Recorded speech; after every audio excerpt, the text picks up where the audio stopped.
Os escândalos de Catarina a Grande, a rainha da Rússia. Imperatriz da Rússia de 17 de julho de 1762 até sua morte em 1796, Catarina teve uma vida cheia de mistérios.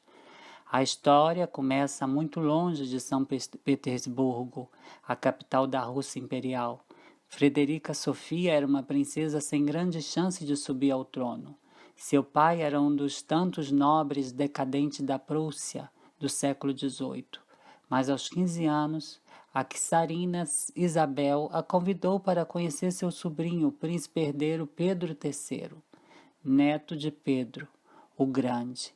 Isabel achava que ela seria mais dócil que uma nobre de alta linhagem para se casar com o futuro czar. Lê do engano. Para realizar a boda, Sofia se converteu à fé ortodoxa e passou a se chamar Ekaterina, mas o casamento logo azedou. Além de obcecado pela disciplina prussiana, Pedro era imaturo e impotente, ou estéril, como diziam os fofoqueiros da corte. Seja como for, os dois não se bicavam, e ela decidiu disputar o trono sozinha. Catarina sabia que só seria aceita se parecesse russa.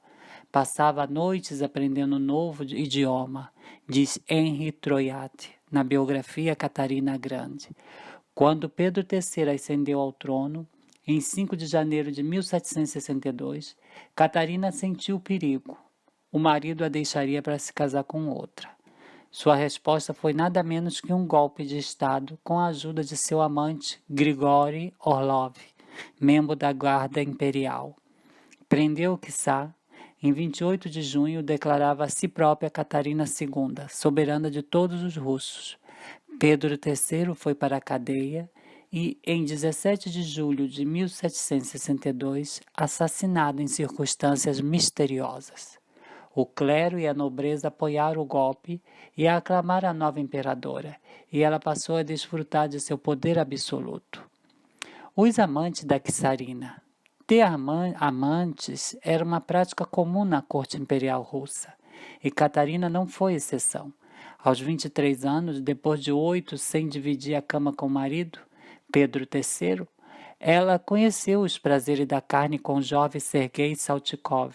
Ele era lindo como o dia, escreveu Catarina em suas memórias, dando a entender que o mancebo era o pai de seu filho, Paulo I. Saltykov se cansou da imperadora, mas muitos outros viriam. Disse ela, minha desgraça é que meu coração não pode se contentar nem uma hora se não tem amor, ela confessou em seu diário. Sorte de Stanislau Poniatowski, um virgem de 23 anos, enviado pelo embaixador inglês, foi o brinquedinho de Catarina, que passou a gastar fortuna com seus amantes. De todos, o mais poderoso foi o tenente Grigori Potionkin.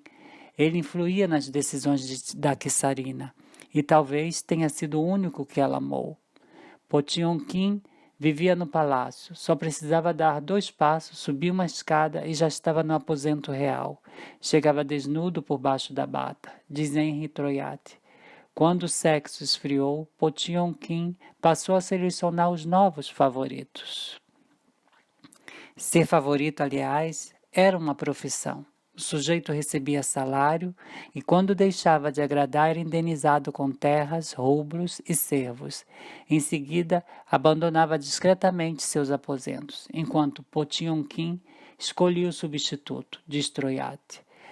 O novo candidato era examinado por um médico e depois submetido a uma prova íntima com uma condessa, que passava um relatório a Catarina. Só então ela tomava a decisão. Com ou sem motivos, Catarina II foi o centro de burburinhos em vida e depois, mas não entrou para a história como a grande à toa, exemplo máximo do déspota esclarecido, dos ideais iluministas, modernizadora na marra, estabilizou o reino e conquistou prestígio entre os europeus. Também conquistou terras da Turquia, coisa que nem Pedro, o outro grande, havia feito. A déspota ela era. O já citado escritor Alexandre Radищev foi exilado na Sibéria. Melyan Pugachov, líder de uma rebelião dos cossacos, terminou o esquartejado. Quando Catarina se foi, seu detestado filho Paulo I tentou apagar seu governo, anistiou seu grande desafeto Radishev, deu ao pai Pedro III um enterro digno da realeza e proibiu o uso de chapéus redondos e ternos à francesa, buscando apagar sua herança até na moda. Paulo morreria em 1801, após meros 4 anos, assassinado. Seu sucessor e filho, Alexandre I, não perseguiu os matadores. Ele era amado e mimado pela avó. O fim de Catarina. Na manhã de 16 de novembro de 1796, Ekaterina Alexeyevna, aquela que seria lembrada como a Grande, levantou cedo e tomou seu café na manhã. Tinha 67 anos, 34 dos quais como governante absoluta da Rússia. Ao ser questionada pela criada se havia dormido bem, respondeu: "Já não durmo bem há muito tempo." Recolheu-se aos aposentos e em algum momento, após as 9 horas daquela manhã, o seu criado estranhou o silêncio. Encontrou a imperatriz no chão do banheiro tendo espasmos. Era claramente um derrame. John Rogerson, médico da corte, foi chamado às pressas, mas já era tarde. Mesmo com diversas tentativas de revivê-la, Catarina já estava em coma. A sua morte se deu às 21h45 da noite seguinte. A autópsia determinou que o óbito foi causado por acidente vascular cerebral. No testamento, a czarina deixou instruções específicas sobre o seu funeral. Deitem o meu corpo vestido de branco, com uma coroa dourada na cabeça, na qual deve estar escrito meu nome cristão. O luto deve durar 6 meses, nada mais, quanto menos tempo, melhor.